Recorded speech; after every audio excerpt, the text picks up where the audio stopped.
Annie Bella Wright was born on the 14th of July, 1897, in the small Leicestershire village of Somerby, a place shaped by fields, hedgerows, and a rhythm of life that changed very little from one generation to the next. She was the eldest of 7 children in a hard-working family, and from an early age responsibility settled naturally on her shoulders. Though her birth name was Annie Bella, she was always known simply as Bella, a name that suited her gentle manner and open smile. When Bella was still young, her parents moved the family 14 miles south to the village of Staunton, closer to the growing city of Leicester. Her father worked as a farm laborer, a steady and physically demanding trade, and the family lived together in a modest cottage where money was limited, but affection was not. Those who knew the Wright family later recalled a quiet happiness, the kind built from routine, shared meals, and long days of honest work. Bella attended the local village school and received the basic education expected of working-class children at the time. Like most girls of her background, she left school at the compulsory age of 12. There were no grand plans or lingering ambitions beyond employment and contribution to the household. She first entered domestic service, learning early how to be useful, reliable, and accommodating. Later, she found work at Bates and Company's rubber factory in Leicester, based in the St. Mary's Mill area of the city. Each working day, Bella cycled the 5 miles between Staunton and Leicester, navigating narrow lanes and open countryside. The bicycle gave her independence and a sense of freedom rare for young women of the era.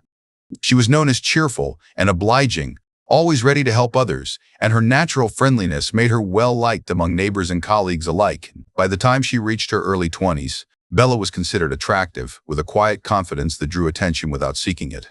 At 21, she became engaged to Archie Ward, a stoker in the Royal Navy. The engagement was viewed as respectable and promising, a future shaped by marriage and stability, yet there were hints, never fully explained, that Bella had drawn the notice of another man. She once told her mother that an army officer had attempted to make her acquaintance, though she never shared his name, nor offered further detail. In the summer of 1919, England was still adjusting to life after the Great War. Soldiers had returned, routines resumed, and yet an unease lingered beneath the surface. For Bella, however, life appeared settled. She worked, she helped at home, and she looked ahead to marriage. Nothing in her manner suggested fear or distress. To those around her, she seemed content, moving forward within the modest boundaries life had set for her. And yet, as that July approached its first Saturday, small moments were already aligning in ways no one could have foreseen: ordinary choices, chance encounters, and quiet roads waiting to bear witness to something far darker. Saturday, the 5th of July, 1919, began like any other summer day in Staunton. The air was mild, the light unremarkable, and there was nothing to distinguish the morning from countless others Bella Wright had lived before it. She spent part of the day at home, writing letters, taking her time with them as though there was no reason to hurry. There was no sense of urgency, no sign that the hours ahead would be anything other than routine. Later that afternoon, Bella prepared to visit her uncle George Measures, who lived in a small cottage in the nearby village of Godby. She set off on her bicycle, intending to enjoy the journey as much as the visit itself. Along the way, she encountered the local postmistress, Mrs. Powers. Bella handed her the letters she had written earlier, chatting briefly before cycling on. It was a small, forgettable interaction, the kind that would normally pass from memory entirely, yet it would later become one of the last confirmed sightings of her alive. Bella arrived at her uncle's cottage in good spirits. She was particularly pleased because her cousin was visiting with her husband and 2 young children, and Bella had not seen them for some time. The cottage filled with conversation and the familiar comfort of family, and for a while, the outside world seemed distant and unimportant. But Bella had not arrived alone. When she came to the cottage, a man waited outside by the fence. He was riding a green bicycle, one that appeared distinctive even to a casual observer. When George Measures asked his niece who the man was, Bella replied that she did not really know him at all. She explained that earlier on the road, the front wheel of her bicycle had become loose. As she stopped to examine it, the man approached and asked if she needed assistance. He did not have the tools required to fix it, but offered to accompany her for a while to make sure she arrived safely. According to Bella, he behaved like a perfect stranger. He talked casually about the weather, showed no forwardness, and gave her no reason to feel uneasy. Her uncle was unconvinced. He later said that he did not like the look of the man, a feeling he could not fully explain. Bella seemed aware of his concern and remarked that she might try to give the man the slip when she left. As she stepped back outside, the man smiled and commented that she had been gone a long time, adding that he thought she might have taken another route. It was close to 10 minutes before 9 in the evening when Bella prepared to leave. She was anxious to get home before dark. George Measures and his son-in-law returned inside the cottage, and Bella mounted her bicycle. The man on the green bicycle rode off with her, their figures gradually disappearing along the lane. It was the last time any member of her family would ever see her alive. Barely half an hour after Bella Wright rode away from her uncle's cottage, the quiet of the countryside was broken in a way no one could have imagined. Along the Gartree Road, a narrow lane bordered by fields and gates, a farmer named Joseph Cowell was herding his cows as dusk settled in. The light was fading, and the world was growing still, the kind of silence that usually signaled the end of a long summer day. As Cowell moved along the road, something unusual caught his eye. A bicycle lay near the edge of the lane, and beside it the body of a young woman. At first, he assumed she had suffered an accident, perhaps thrown from her bicycle or struck by a passing vehicle.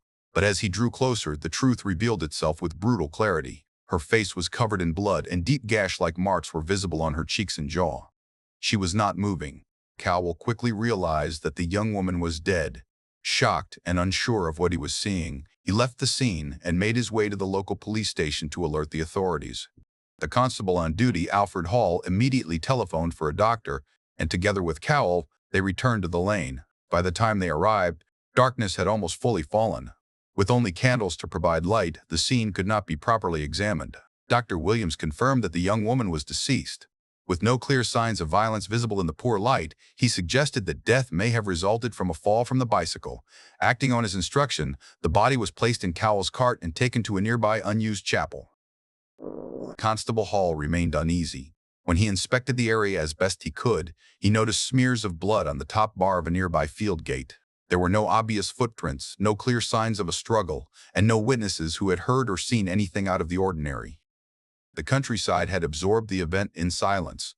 At first light the following morning, Hall returned alone to the scene. This time, he searched carefully, moving slowly along the lane. It was then that he found a spent .455 caliber bullet lying just over 17 feet from where the body had been discovered. Nearby, he also noticed a dead crow and the marks of bird footprints in the dirt, leading him to believe that birds had been drawn to the blood during the night. The discovery of the bullet changed everything. When Dr. Williams conducted a more thorough examination of the body, he uncovered a single gunshot wound beneath Bella Wright's left eye. The bullet had passed through her head, exiting at the back of her skull, hidden beneath her hair. There could be no mistake now. This was not an accident. An inquest was convened, and the conclusion was clear and chilling. Bella Wright had been murdered by a person or persons unknown, less than an hour after leaving her uncle's cottage. Her life had ended in a lonely country lane, with no explanation, and no one held accountable. With the inquest verdict recorded as murder, the focus of the investigation shifted sharply. What had first appeared to be a tragic accident now carried the unmistakable weight of intention. The question was no longer how Bella Wright had died, but who had been with her in her final moments and why no one had come forward. From the beginning, one detail stood apart from all others: the man on the green bicycle. George Measures' description was circulated among local constables, and posters offering a reward were placed throughout Leicestershire. Notices appeared in both local and national newspapers, urging the unidentified cyclist to come forward. The appeal was framed carefully, suggesting that he might be a crucial witness rather than a suspect, but weeks passed with no response. Police officers began the slow process of eliminating possibilities. Owners of green bicycles were contacted one by one. Each lead ended the same way, with nothing to connect them to Bella's final journey. The investigation seemed to stall, and public confidence wavered. Without new evidence, the case risked fading into uncertainty. Then, 7 months later, the past resurfaced in an unexpected place. On the 23rd of February, 1920, a man named Enoch Whitehouse was guiding a horse-drawn barge along a canal near the River Soar. As the barge moved forward, its tow rope snagged on something beneath the surface. When the obstruction was pulled free, Whitehouse was startled to see a bicycle emerge from the water. It was green. The memory of Bella Wright's murder was still fresh enough for the significance to be immediately understood. Whitehouse contacted the police, who quickly ordered the canal to be dredged. What they recovered transformed the investigation. Alongside parts of the green bicycle, officers found an Army-issue revolver holster and a box of .455 caliber ammunition, the same type used to kill Bella. The bicycle itself appeared deliberately altered. Its serial number and manufacturer's markings had been filed away, as though someone had tried to erase its identity, but the attempt had not been entirely successful. Investigators discovered a faint serial number still visible on the inside of the front fork. It was enough. With this fragment of information, detectives began visiting bicycle shops. Their inquiries led them to a shopkeeper who recognized the unusual braking mechanism on the rear wheel. He confirmed that the bicycle had been sold in 1910 and remembered the customer who purchased it. His name was Ronald Light. At the time of the discovery, Ronald Light was no longer living in Leicester. He had recently taken up a position as a mathematics teacher at Dean Close School in Cheltenham. Nonetheless, the police acted swiftly. Officers traveled to question him, and soon after, he was arrested. As investigators began to examine Light's background, more questions emerged. He fit the general description given by Bella's uncle, a man in his mid to late 30s, of average height, with a broad face and dark hair. When questioned about the bicycle, Light denied owning such a machine. When confronted with evidence proving the purchase, he changed his account, claiming he had sold it years earlier, though he could not recall to whom. Witnesses added further pressure. A man came forward claiming he had seen someone throwing a bicycle into the canal. A bicycle repairman recalled fixing a green bicycle matching the description on the very day Bella died. When identity parades were held, both George Measures and the repairman independently selected Ronald Light. The investigation, once faltering, now surged forward. Yet despite the mounting circumstantial evidence, one critical piece was still missing: proof that Ronald Light had been with Bella at the moment her life ended, and that absence would soon define everything that followed. As the police inquiry tightened around Ronald Light, attention turned from the physical evidence to the man himself. Born on the 19th of October, 1885, Light was his parents' only surviving child, raised in circumstances that afforded him education and opportunity beyond that of most men in Bella Wright's world. On the surface, he appeared respectable, articulate, and intelligent, qualities that would later weigh heavily in his favor. Yet his past revealed a pattern of troubling behavior. At 17, he had been expelled from Oakham School after lifting a girl's dress in front of others, an incident dismissed by some as youthful misconduct, but remembered by others as an early sign of deeper issues. Despite this, Light went on to attend the University of Birmingham, where he trained as a civil engineer. His academic success did not translate into stability. He lost a drafting position after setting fire to a cupboard and drawing indecent graffiti in a lavatory. Farm work followed, and again ended in dismissal, this time for setting fire to a haystack. With the outbreak of the First World War, Light was commissioned as a second lieutenant in the Royal Engineers and sent to the Western Front. He later relinquished his commission and returned to the ranks as a gunner in the Honorable Artillery Company. Rumors circulated that his demotion was not voluntary and that it followed unwanted advances toward a French postmistress. When his regiment was ordered back to France, Light forged documents instructing them not to proceed. The deception was discovered, and he served 4 months in prison. In September 1916, his father died. Officially ruled an accident, many who knew the family believed the strain of his son's behavior and wartime disgrace weighed heavily on him. By 1917, Light was once again in France, only to return to England months later, suffering from severe shell shock. After time in a military hospital, he moved back into his mother's home in Leicester. When questioned by police about the events of the 5th of July, Light initially denied any involvement. He claimed he had never owned a green bicycle. Faced with proof, he altered his account, then altered it again. Eventually, he admitted that he had met Bella Wright and ridden with her for part of the journey. According to Light, they parted ways near the village of Godby, each heading in a different direction. He insisted he had nothing to do with her death. His mother's maid, Elizabeth Webb, provided an alibi of sorts. She told detectives that Light did not return home until around 10 o'clock that night, later than usual, and said his bicycle had suffered mechanical trouble, forcing him to push it part of the way.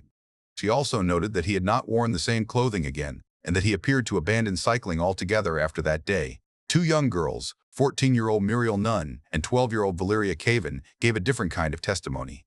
They described being approached earlier that day by a man on a green bicycle who paid them unwanted attention near the same road where Bella would later be found.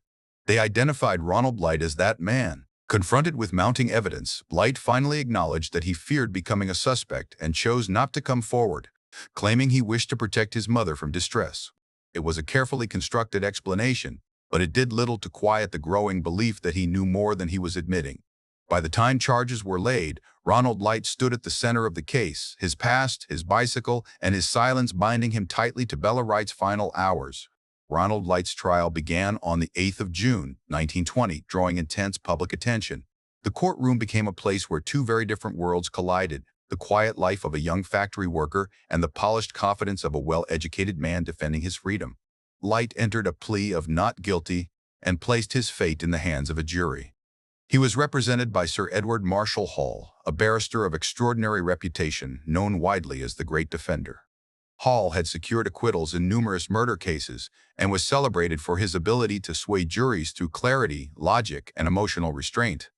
From the outset, it was clear that Light would not face judgment alone, but shielded by one of the most formidable legal minds of the era. Witnesses were called in steady succession. George Measures, his daughter, and his son-in-law all identified Light as the man seen with Bella on the evening of her death. The bicycle repairman testified that he had worked on a green bicycle matching the description on the very day Bella was killed. Elizabeth Webb repeated her account of Light's late return home and his unusual behavior afterward. The two young girls described their encounter with a man on a green bicycle who had made them uncomfortable earlier that same day. When Ronald Light took the stand, he spoke calmly and confidently. He admitted that he had lied to the police at first, but framed those lies as fear rather than guilt. He acknowledged owning the bicycle, the holster, and the ammunition recovered from the canal, explaining that he had disposed of them in panic after reading about Bella's death. He insisted, however, that he had not killed her. Under cross-examination, which lasted more than 5 hours, Light remained composed. He claimed that he and Bella had separated near Godby and that a punctured tire delayed his journey home. He told the court that during his military service he had been issued a Webley Scott service revolver, but stated that he had left the weapon behind in France and did not possess it on the night Bella died. Marshall Hall pressed the absence of motive. Light had not known Bella before that day. There was no evidence of robbery or assault and nothing to suggest hostility between them. He challenged the prosecution's ballistic evidence, suggesting that Bella could have been struck by a stray bullet fired by a farmer shooting vermin. He argued that a close-range gunshot would have caused more extensive facial damage than was observed. Significantly, Light's earlier expulsions, dismissals, and troubling behavior were never introduced in court. The jury heard only the version of Ronald Light presented before them, educated, rational, and articulate. On the 11th of June, the case was handed to the jury. They deliberated for 3 hours. When they returned, the verdict was clear. Ronald Light was found not guilty. The decision rippled through the courtroom and beyond. Some accepted it as justice served, others as a failure of proof. Light walked free, legally innocent, yet the shadow of suspicion remained firmly in place. The case, however, was far from finished. After his acquittal, Ronald Light returned to his mother's house in Leicester and resumed a quiet, withdrawn existence. Publicly, the law had spoken, and he was a free man. Privately, the case never truly left him. Though no longer under suspicion in a legal sense, his name remained bound to Bella Wright's death in the minds of many who had followed the trial. Years passed. In 1928, Light moved to Lansdowne-on-Sea on the Isle of Sheppey, distancing himself from Leicester and the memories that lingered there. In 1934, he married a widow named Lillian Lester. To outward appearances, his life settled into something resembling normality. He lived quietly, avoided attention, and spoke little of the past. In 1975, he died at the age of 89, taking whatever private truths he held with him. The green bicycle, once so central to the case, survived as a silent relic. For years it hung on the wall of the Evington cycle shop, an object of curiosity and unease. Eventually, it disappeared, its whereabouts unknown, leaving behind only its legend. For decades, the case remained unresolved in the court of public opinion. Some believed Light had been the victim of coincidence and suspicion, condemned by circumstance rather than evidence. Others believed he had escaped justice through intelligence, composure, and exceptional legal defense. The question endured: if Ronald Light did not kill Bella Wright, then who did?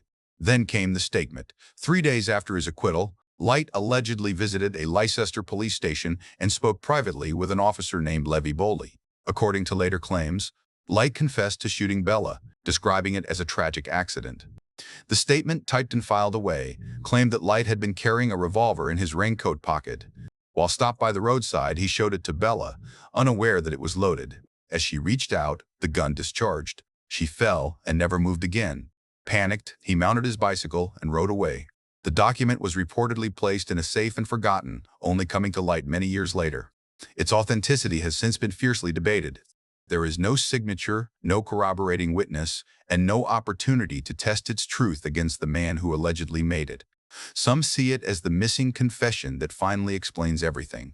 Others view it as unreliable, possibly fabricated or misremembered over time, and so the case of Bella Wright remains suspended between certainty and doubt. A young woman left home on a summer evening and never returned. A man walked free, legally innocent, morally questioned. Evidence pointed, but never closed its grip. More than a century later, the narrow country lane still exists, quiet and unchanged. What happened there on the 5th of July, 1919, may never be known for certain. All that remains is a life cut short, a bicycle pulled from dark water, and a question that refuses to fade with time.